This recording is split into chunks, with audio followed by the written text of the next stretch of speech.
Well, thank you all for joining today, and I will get going now because so many of you are here already, that's brilliant to see. Um, so, welcome. It's great to have you with us for the My Whole Self 2026 webinar today. And today we're going to be talking about psychological safety, which we believe is a productivity superpower for workplaces. My name is Alicia Naga, my pronouns are she, her, and I'm the Head of People, Wellbeing and Equity at MHFA England, and I'll be chairing the session today for you. So, just as we settle in, I'd love to hear from you in the chat a bit more. Please share your My Whole Selfie if you feel able to and you feel comfortable to. And we'd love to hear how you're making My Whole Self 2026 work in your spaces. So, what are you doing in your workplaces or organizations? And what are you hoping to take away from today? So, just as people are joining and we're welcoming more people into the space, please do share your selfies and what you're doing to celebrate today. Great to hear that people's audio has been fixed now as well. Um, just a few house rules before we get going properly.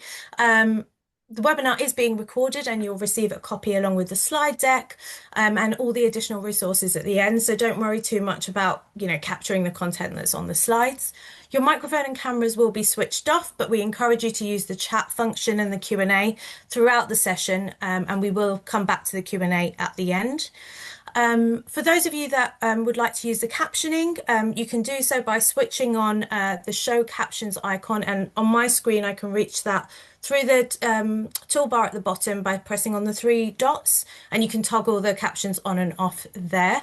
And similarly, whilst we want you to engage with the chat, I know that it can be distracting for some people. So if you want to switch that off, just go to the chat button again on that toolbar and you can switch that off there. You can also, if you open up the chat, switch off the toggle to get the previews of the chat that pop up in a similar way. So that's all the housekeeping for you there. And I can see some brilliant ways people are marking My Whole Self Day in the chat as well. So lots of wellbeing activities, chats, talking about psychological safety, tea and talk sessions. So that's brilliant to see. And hopefully you're picking up some tips from your colleagues in this space today as well. So let's run through the agenda then. We'll start by meeting our brilliant panel who are joining us today, and then we'll explore why psychological safety matters, particularly right now, and what this year's My Whole Self research tells us. During our panel discussions, we're going to look at the impact of psychological safety on workplaces, and that includes what happens when we're under pressure and the crucial role that leaders and managers play in creating psychologically safe workplace cultures. We're also going to highlight the practical My Whole Self tools and the resources and training available to support that long-term cultural change. And finally, we'll close with an opportunity for you to ask our brilliant panel some questions as well. So, as I said, if you're able to, do keep an eye on the chat as people are engaging. I can see myself, lots of people are posting in there.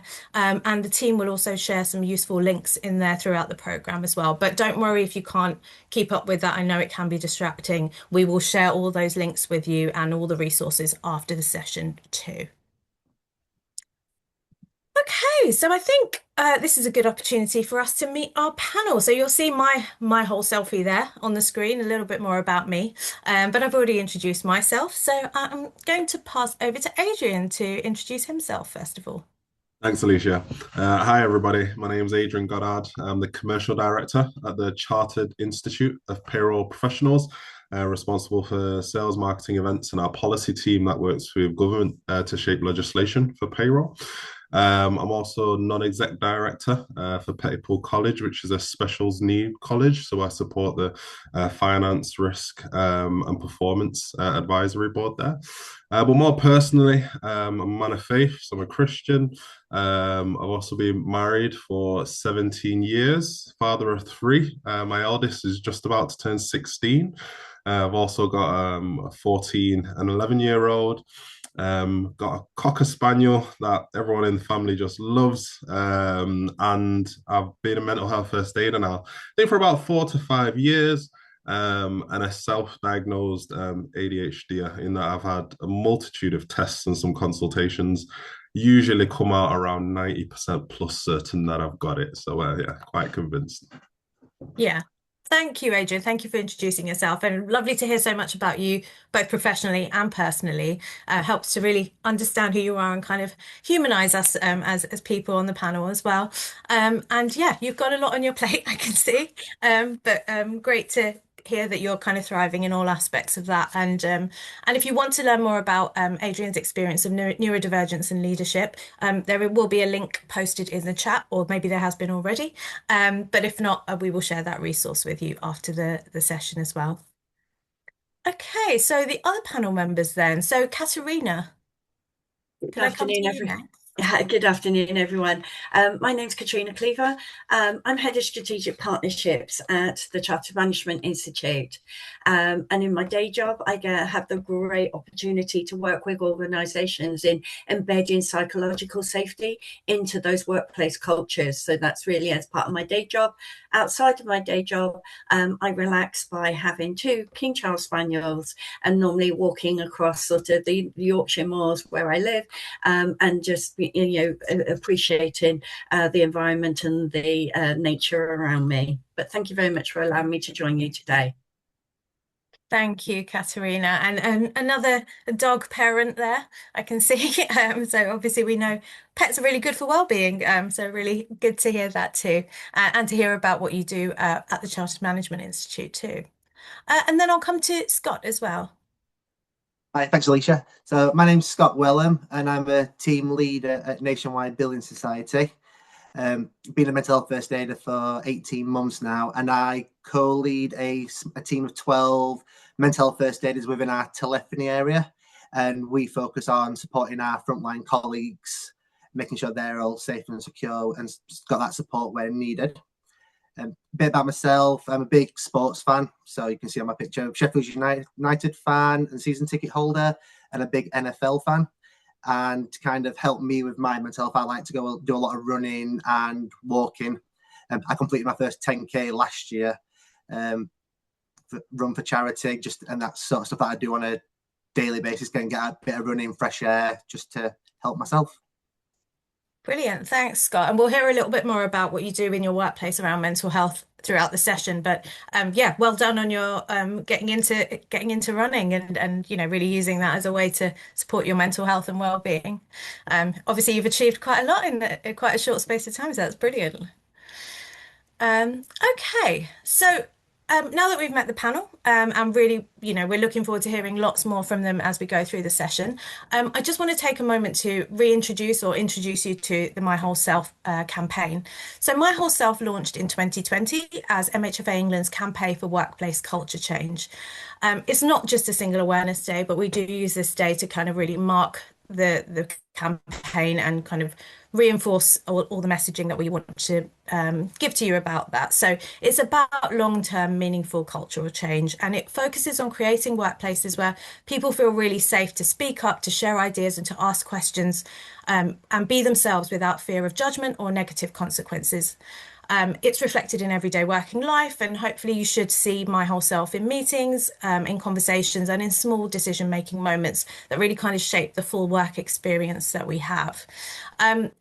So that is quite a natural connection to psychological safety, as I'm sure you'll see throughout the session, which is why we've picked that as the theme for this year. And we really want to think about how psychological safety impacts on productivity and performance within organizations. So we know that when psychological safety is strong, well-being and performance can really reinforce each other. And unfortunately, on the flip side, when it weakens, performance often suffers quietly over time. So we also know it's not just a theoretical issue. And our own research shows that there's been a 25% drop in people who feel able to bring themselves to work, their full selves to work since 2020, from 66% to 41% last year. So, it's a real shame that has dropped, but there is lots we can do in that space. And psychological safety isn't just a well-being issue, it's a performance issue. So it's something we really need to focus on. So, why this matters now? So, looking at our research from this year, we found that people are really struggling with a psychological safety gap within working places. So, 1 in 3 employees don't feel safe asking for help at work, and nearly half of employees who responded didn't feel safe expressing what they needed at work to be their best. So, they're quite, low statistics, and unfortunately, that is how people are feeling. But, as said, there is work we can do. Other research that we found was that 45% of people do not feel safe pointing out mistakes or risks, and that 1 in 7 have said that they have made preventable mistakes because they feel unsafe speaking up. So we all know we all make mistakes, we're all human, but actually it's about those preventable mistakes and feeling like we can kind of speak up, and everyone at every level of an organization has that individual confidence, but also, there's a culture around that that supports people to be able to feel safe doing that. Because when people don't speak up, it affects the whole organization. We know that that can have a knock-on effect on productivity, which can dip. Risks that could be mitigated go unchallenged, and small issues can turn into preventable mistakes. We also know that kind of that silence, so that, we've all sat in those meetings, I'm sure, over our careers and our lifetimes where we've thought, oh, I really see a risk here, but actually I don't feel safe saying anything. And that silence, that kind of muting ourselves when we feel like that, it has real consequences, and it actually increases risk. It slows down problem solving and collaboration. And over time, that can show in performance and delivery of an organization. So I think at this point, I'll just kind of remind you of our My Whole Self 2026 resources, which by virtue of being here, I'm sure you're all kind of familiar with, but if not, just a reminder that that is available to you. We will share links with you about all these materials, but these are really practical resources to help you and within your organizations to move from kind of understanding the principles of psychological safety and how it benefits an organization to actually taking action. So there's really kind of tangible, simple, proactive steps you can take, including kind of activities in the pack. And, we've got lots of different things you can do. I could see you're all doing brilliant things in your workplaces already, but just some other ideas if you do need some. And the My Plan for Working Well is also in there, which is a brilliant resource that kind of leaders and managers can use with employees to really understand, what helps them to be their best in the workplace.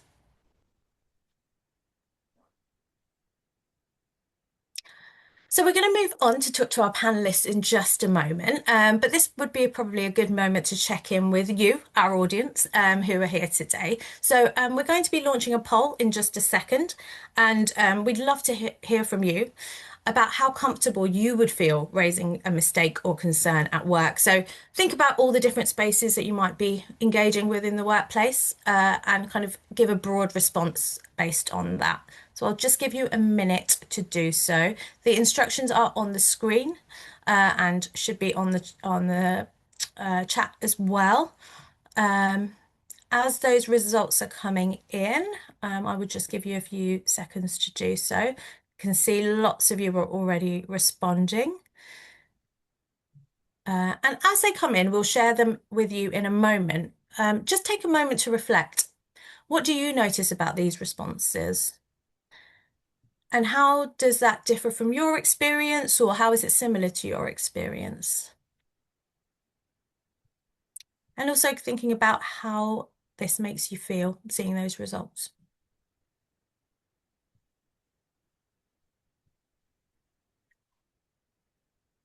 Okay, so you should be able to see those responses now. So just take a moment to reflect.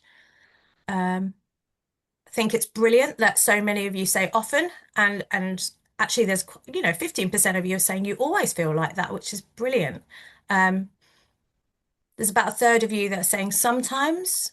So what's the gap there? Think about what's the gap there. Why is it sometimes and not other times? Only 7% of you are saying rarely or never, which is still really significant.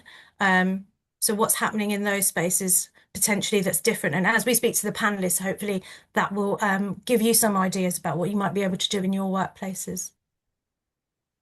All right. Just to take a moment now then to revisit our panelists, I'd love to hear your thoughts on the results and what your reaction to this is. So whoever wants to speak first, please go ahead. How does this make you feel, and does anything surprise you?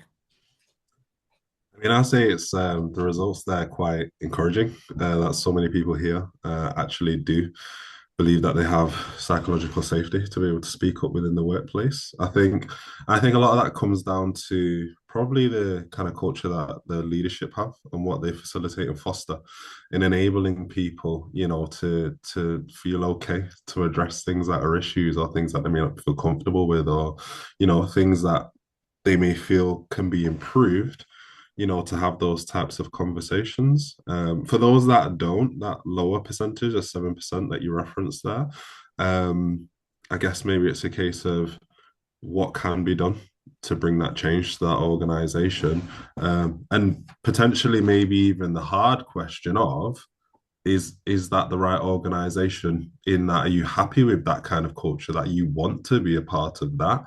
So maybe that should be a consideration as well. Brilliant. Thank you, Adrian. And yeah, I think that last question that you asked is really important there.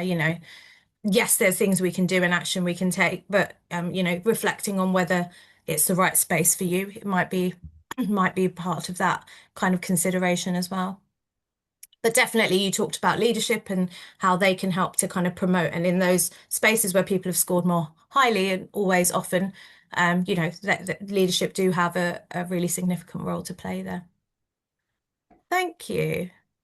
All right, I'm going to move on now to the the panelists now. So we've looked at the data and we've reflected on our experiences. So let's look at what this looks like in practice. So I'm going to come to our panelists with our first question then. We want to know what it looks like when people don't feel safe to speak up at work and what impact that can have on an organisation. So Scott, I'll come to you first. What are the earliest behavioural signs that you could see that people are holding back? Thanks, Alicia. So kind of when psychological safety drops, the change in behaviour is often subtle at first. So people can become more defensive in their communication. They may give shorter responses, show less patience, or avoid raising concerns altogether. Day to day, you see fewer ideas being shared, less collaboration, and more people doing the minimum because they don't feel it's safe to do more. So instead of saying things straight or sharing problems early, colleagues hold back, and research shows this is common. Many employees don't feel safe pointing out mistakes or risks, which leads to issues being hidden or raised too late. That silence gradually affects performance, mistakes escalate, decision-making becomes less informed, and morale takes a hit. And that's what nationwide, I've seen what happens when we flip that. Through our mental health first aiders and Minds Matter network, colleagues know they have a safe, confidential spaces to talk and be honest. When people feel safe, they bring their best selves to work, and it shows up in everything from team results to customer experience. Happy people generally do lead to happy customers, and our proactive approach is helping to make this happen. And if psychological safety wasn't there, we'd see the opposite: people shutting down, performance dipping, and teams becoming reactive instead of proactive. But by promoting a culture where we say it straight, share problems early and support each other, we create more open, stable and consistent performing teams.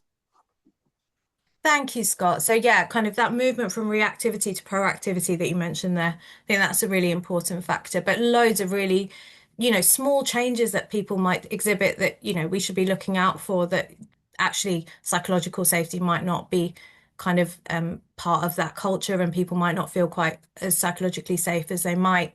And you talked about kind of people shutting down, not speaking up. So kind of that link back to the silence then. So Adrian, at an organizational level, what can happen when that silence becomes normalized? It feeds somewhat into what Scott's referenced there. It's Mm. the fact of even having that experience of silence is a massive red flag in itself, and I've experienced that firsthand myself. I've been a leader in an organization whereby it has been quite unsafe, to communicate issues or challenges or things that employees are experiencing, because what it's resulted in is criticism or defensiveness. It's resulted in some level of reprimand, if you want as well. And what that subsequently did, it also disengaged a lot of employees, in whereby a lot of staff position themselves in that I'll just do my job, I'll just tick the boxes what I need to do, not that I'm actually dedicated to the role or to the organization.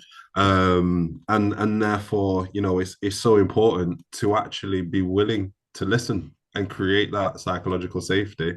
So like I'm really pleased with where I am now because my CEO at the CIPP, he really has helped to set the tone in there shouldn't be any kind of conversation that we cannot have, and us as an SLT as well, to really encourage our leaders and our employees to speak up that it's okay and that actually let's have those difficult conversations because if we uncover what the problems are, actually we can create a much better workplace and enable people to be more dedicated, more passionate, and more committed to the cause for what we stand for. Yeah, absolutely. Thank you, Adrian. And thank you for sharing your personal experience there. I think it's probably something we can all relate to. And obviously you talked about even as a leader how you felt at times in other spaces that you weren't able to speak up and kind of the detrimental impact that had on you. Brilliant to hear that you're now in a space where you do feel heard and you do feel safe speaking up in that way.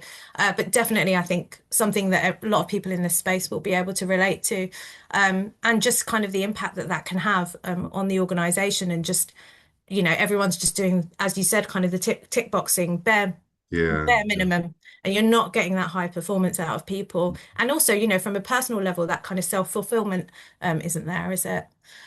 Thank you for that. So, Katerina, when psychological safety is low, then building on what Adrian and Scott have said, how does that show up in decision making?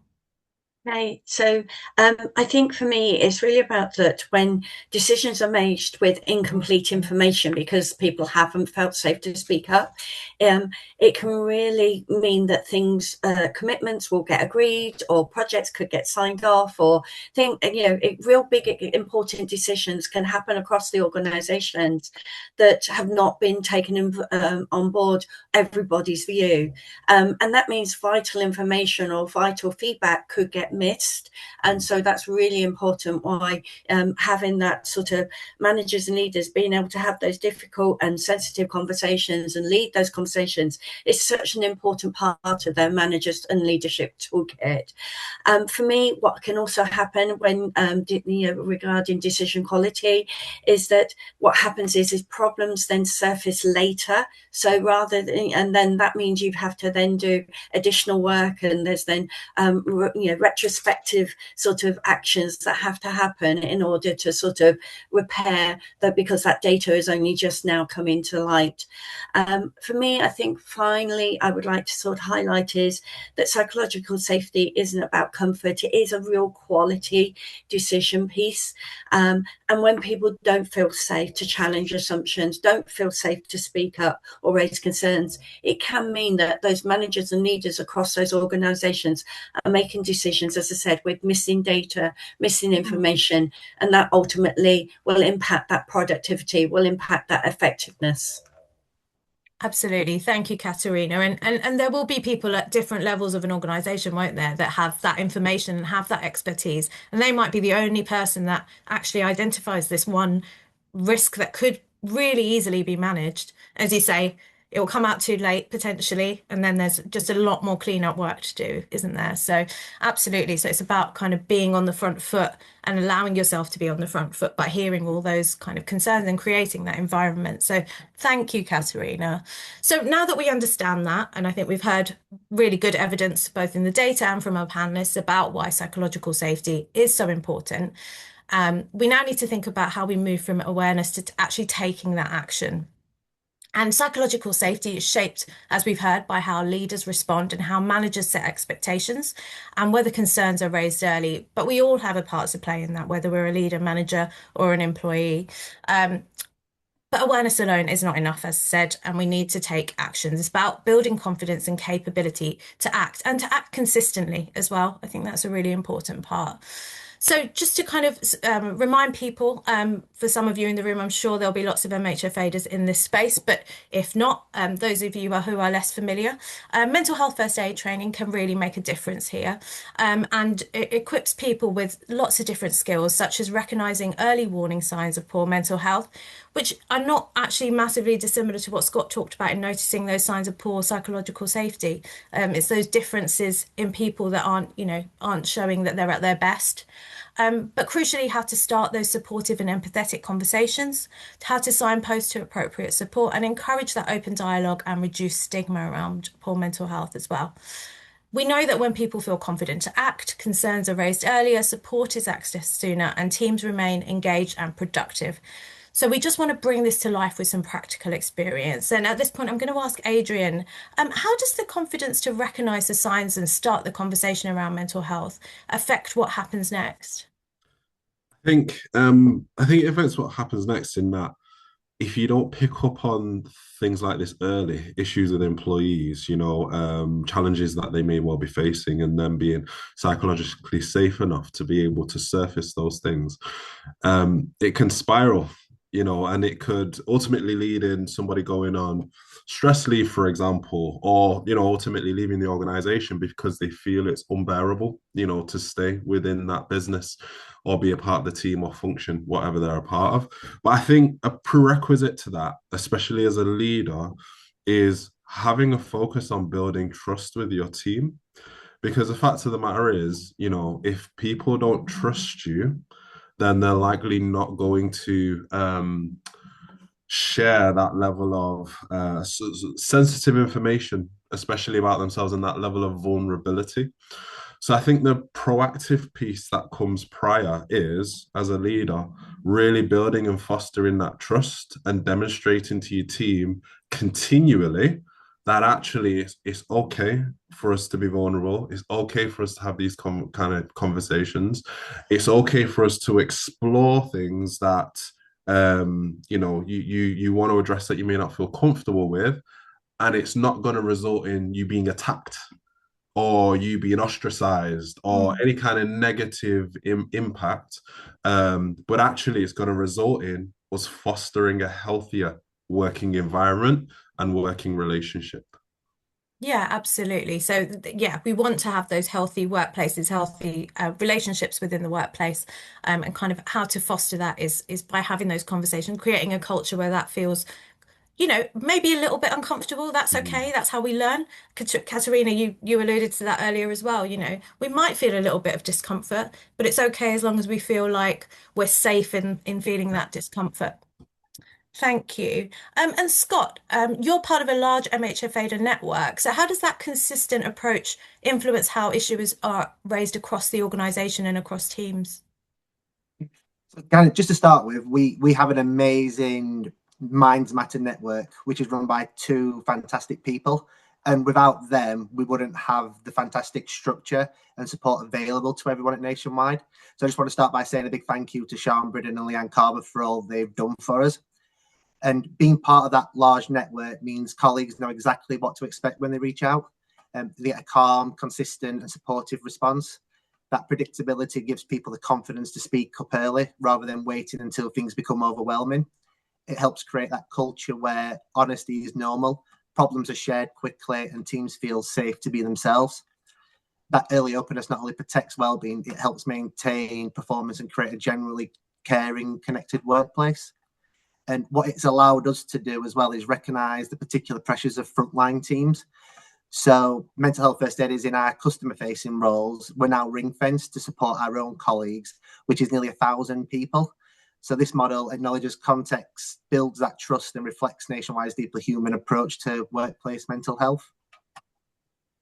That sounds brilliant, Scott. And yeah, what a great network and support to have within the organisation that really sounds like benefits everybody. So what a great proactive step you've taken there.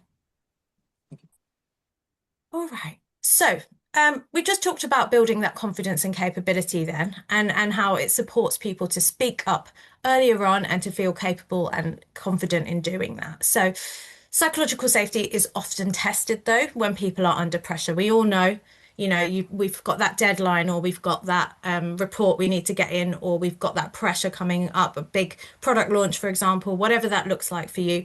Everyone's feeling quite stretched. Workloads are high, deadlines are tight, stakes are significant. So what difference does psychological safety make to well-being and performance in that situation? And I'll open it up to the panel to hear who wants to speak.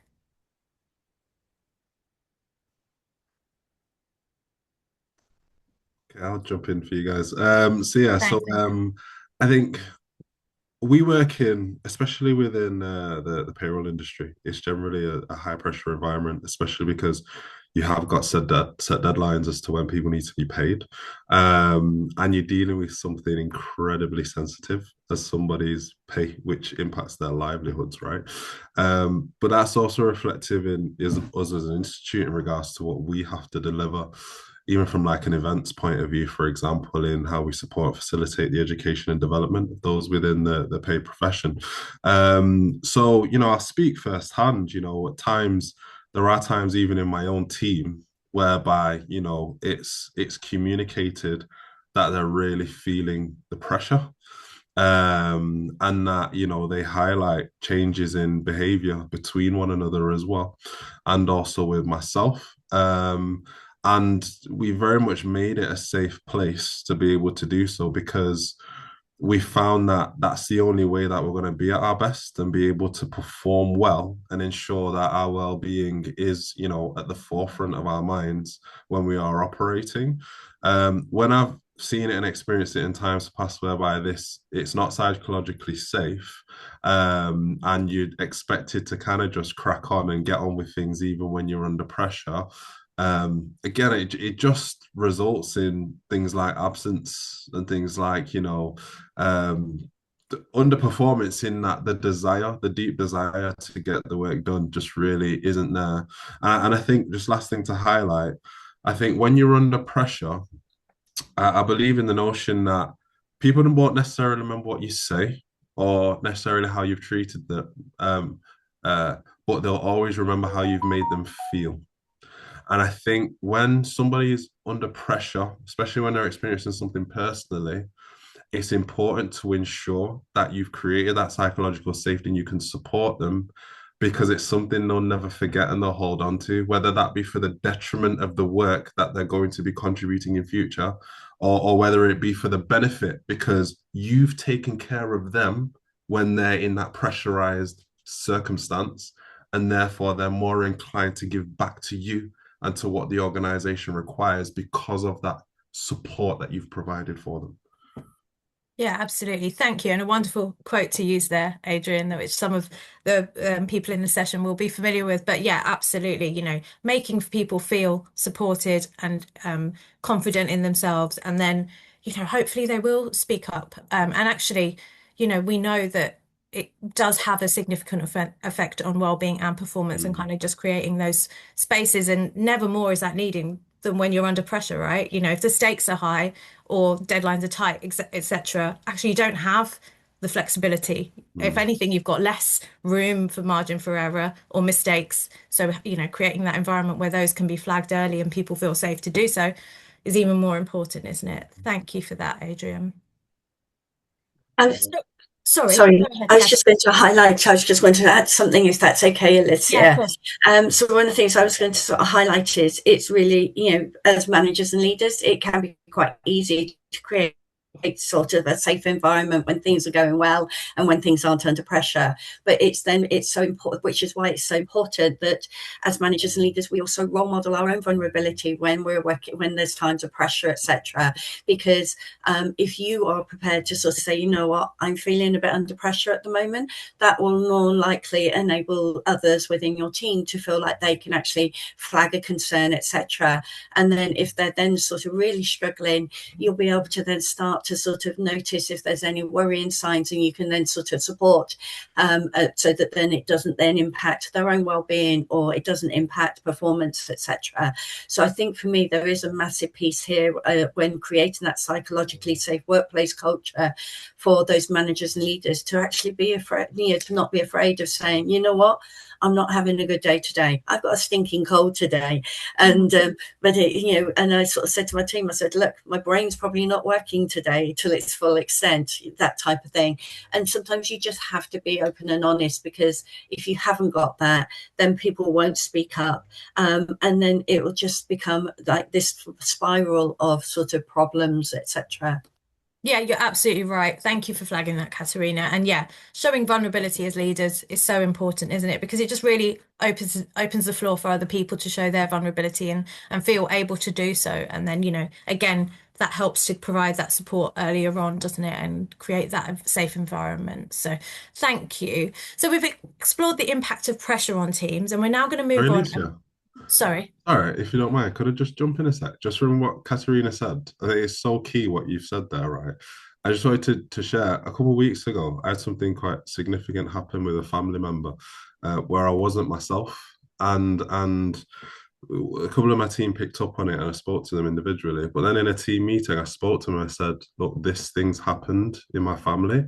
I apologize that I wasn't myself last week, but I wanted to make you aware this is what I'm going through at the moment. And they were incredibly supportive, right? In me showing that vulnerability as their leader. But their response was, do you know what? You demonstrate the same level of care for us and support us. We just want to do the same thing for you. I think it's that, I appreciate that as a leader, you can't bear all, because it's not realistic to operate like that, right? But showing some level of vulnerability can actually be so healthy and helpful for your own team, and in fostering more of that through being an example in that way. Absolutely. Thank you for sharing that personal experience, Adrian. And yeah, I think it's a really good example of how it is a two-way relationship, isn't it? And actually, we give what we can, and we get back from the organization, and actually that's a really mutual beneficial relationship, hopefully, if we can be open and feel trusted in that space. And I think that really leads us nicely onto the next conversation, which is about the role that the leaders and managers in an organization actually can take in shaping that psychological safety, which you've given a brilliant example of there. So what can managers do to actively support that within the workplace? So just building on potentially what you've just shared, Adrian, or bringing in anything else from your experience, from a leadership perspective, what behaviours matter most in how senior leaders respond? I think the only thing that I'd add on to what I said is just to be honest, the willingness to listen, and the willingness to actually take on board, what people have to say, and to respond to it in the right way. I think when people share parts of themselves, you do have people who just want to be critical and criticize things, and you got to manage that, right? Because that's just not healthy if somebody's just negative all the time. But for those who are doing things in the right way, and them communicating their challenges and issues that they're going through, just you being willing to listen, not being defensive, not, shooting down how they may be feeling or what experience they may be having, but actually taking it into account, considering, well, actually, what can be done to improve things for you and to help you as an employee. But for them to see that they've been heard and that some action has actually been taken, I think speaks volumes for them, and it builds up that trust bank, if you want, which then just facilitates and creates more psychological safety with how you work with your teams and colleagues. Thank you, Adrian. So kind of taking the time, but also that feedback loop so that people really know that they've been heard and listened to. Really important. And you mentioned trust there as well. So Scott, I'll come to you next. So when mistakes do happen, which inevitably they will, we're all, people, we're trying our best, but inevitably mistakes will happen. How do you address them in a way that maintains that trust and keeps it intact? So as managers, the biggest signal we can send to our teams is how we show up every day. So like a psychological safe culture starts with us modeling that honesty, patience, and openness within our teams, and especially when things don't go right. So when mistakes do happen in my team, I focus on discussion rather than blame. So we'll talk openly about what we can learn, and I make sure that the person feels supported rather than judged. that keeps that trust intact and reduces fear around being honest the next time. And like Adrian said earlier, sharing my own vulnerabilities has made a huge difference. When I'm open about how I'm feeling or what support I need, it shows the team that it's not only acceptable but encouraged to speak up. That openness directly improves performance because people don't waste energy masking or hiding the challenges. They can be themselves. And then what we do really well as managers at Nationwide is we make sure that all the other managers are knowledgeable of the support available to them or how they can find that support or signpost it to their team. So when they need it, they know where to go. I'm that person at Nationwide at the moment who's constantly emailing everyone around what support and tools we have available. So we do this through expectation setting and regular conversations so people are clear and confident before stepping into those supportive roles as well. And then it's all about that consistency. So when we react calmly, communicate respectfully and treat psychological safety as part of everyday performance, teams then thrive. It leads to lower turnover, stronger engagement and better results because people generally then feel valued and heard. Yeah, absolutely. So equipping people in advance and making sure they've got the resources. And Scott, I've been in your shoes sharing those resources, and you do sometimes feel like you're just repeating the same thing over and over again. But actually, that's the only way to communicate sometimes and make sure and be really confident that everyone's got the information they need to hand for when they need it, because not everybody's going to need it every day. But actually having those resources available and, creates an environment where people know that it's okay to have those conversations, as well as you talked about, kind of being vulnerable as a leader as well. So, Katerina, I'm going to come to you now. So what does it mean to treat psychological safety as a core and consistent standard for managers then? So for me, having psychological safety as a core and consistent standard, it will create that workplace culture again, where people don't just have the freedom to speak up, but they know that it's safe to speak up. And there's a massive difference between having a freedom to speak up and actually being able to speak up without fear. And that any concerns they do raise will be heard. So that picks up on what Adrian was saying about hearing rather than just listening. And I think the other side of the standards, though, is that they also then will provide a clear steer for if you want to challenge when you see somebody isn't behaving in a way or isn't allowing you to feel safe. So they provide you almost that safety net to be able to challenge when things aren't happening, or that if you are put in a situation where you don't feel safe. Yeah, absolutely. Thank you. Thank you for that, Katerina. So, as we know, and as we've heard, if leadership and manager behavior shapes that psychological safety, then the standards we set for them do matter. And we're now seeing that principle reflected in national leadership standards, including the NHS Leadership and Management Framework, which I can just tell you a little bit more about now. So this framework was commissioned following the Messenger Review and co-developed by NHS England in partnership with the Chartered Management Institute, from which we have Katerina here today, and other sector partners. It responds to the recommendations from the Messenger and CARC reviews about establishing clear, consistent expectations and competencies at every level, and includes a national code and set of standards to strengthen accountability and collaboration. It aims to improve operational delivery, management and leadership capability and culture. So, Katerina, how do you see a framework like this helping to turn leadership expectations into consistent professional practice? Oh, Katerina, you're on mute. Apologize.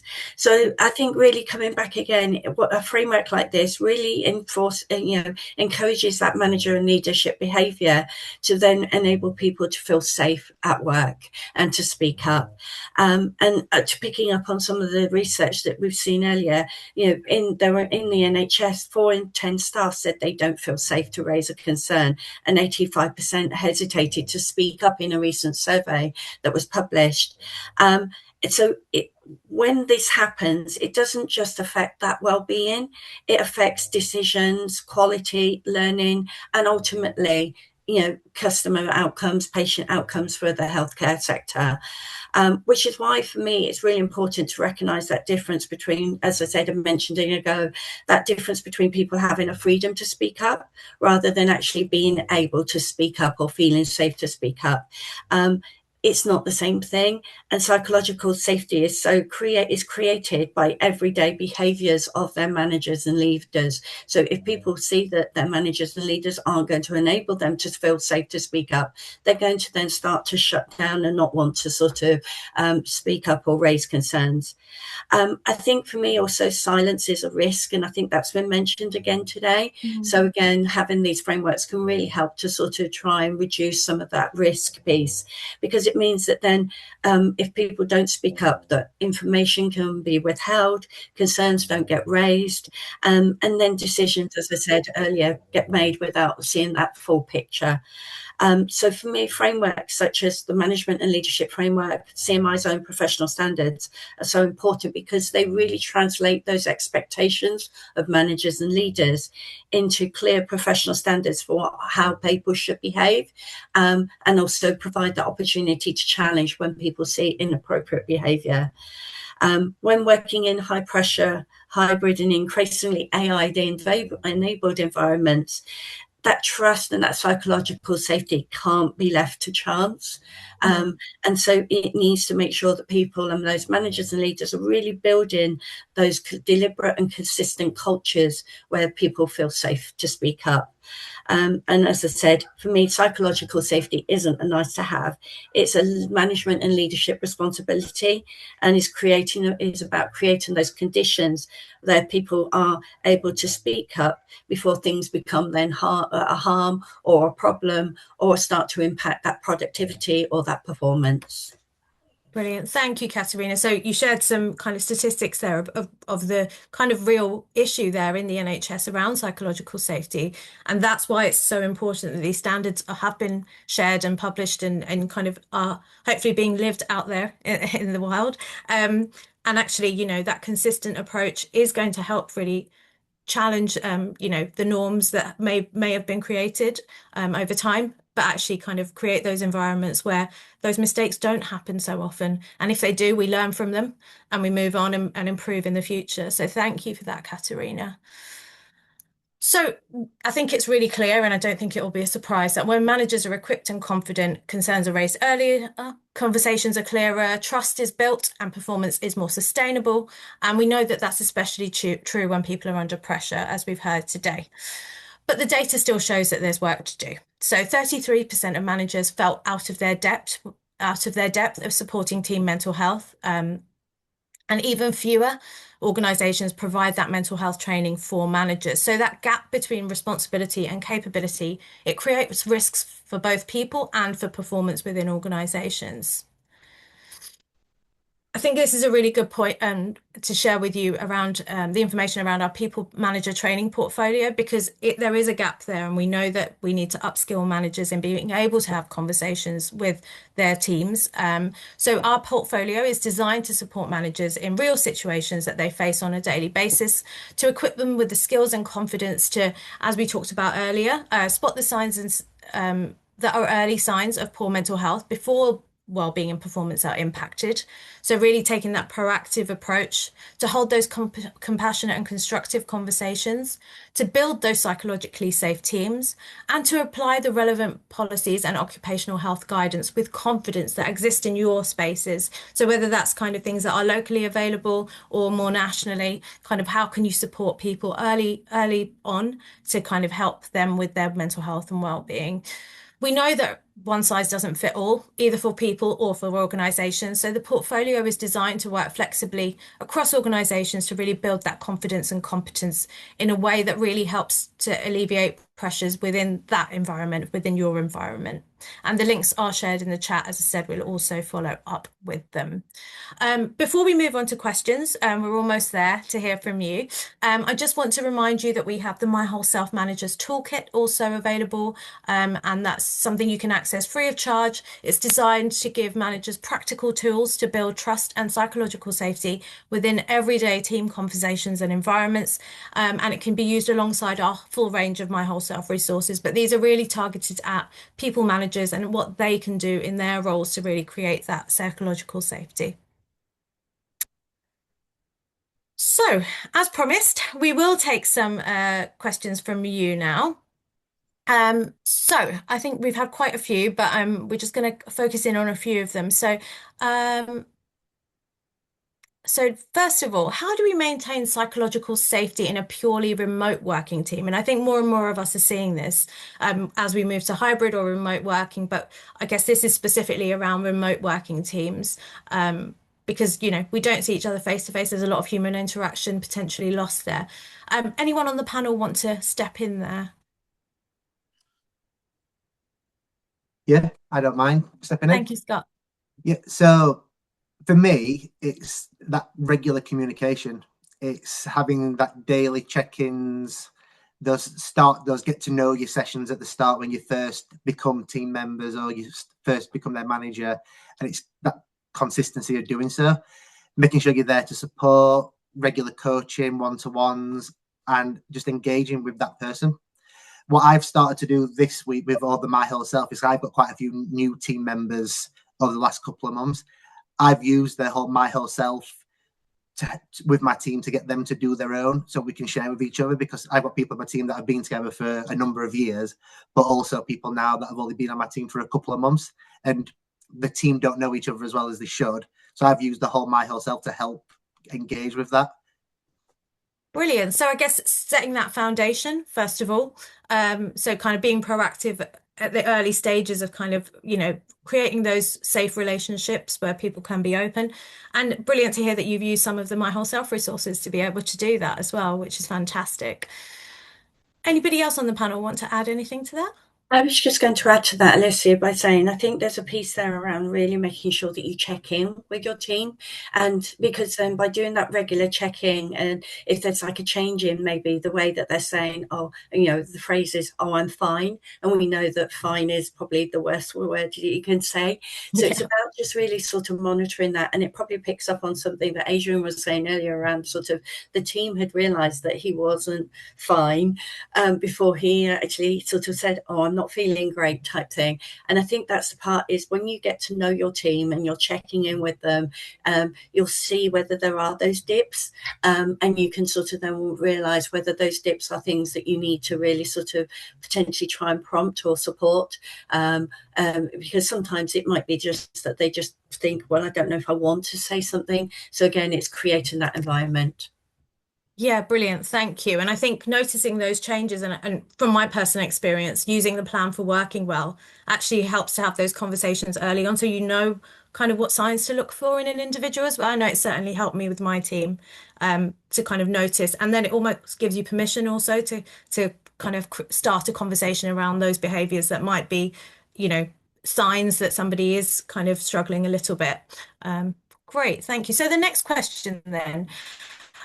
Um, we know that culture is in part set from the top down. However, managers or senior leadership can often be too busy to engage with helpful sessions like this. How can we encourage our leaders in our organizations to get on board with this and implement the changes? I would say that the key way to do that is to understand what the senior leadership's motivations are and what it is that they're trying to achieve. And therefore, with that understanding, speaking their language as to why something like this would be so important. So, for example, this My Whole Self webinar, is very much about, performance and well-being. Most senior leaders within an organization will be inclined to ensure that the workforce is optimizing its performance, and therefore have an understanding as to why well-being is important, and people being able to show their whole selves up to work will impact performance and therefore have more productivity, more revenue generation, stronger P&L, things like that. They're the kind of things that are going to grasp the attention of those who are senior leaders. So just understand your leader, speak their language, be able to translate why things like this are important for it to tap into their world as to why they should be paying attention. Absolutely. Thank you, Adrian. I couldn't have said it better myself, but absolutely. Speak their language, I think, is a brilliant way to summarize that. This is important. It's really important. We've talked about how this impacts the whole organization, including performance and productivity. So actually start speaking the right language and talking about the benefits that are important to those senior leaders as well. Thank you for that. I don't think we have much time for any more questions.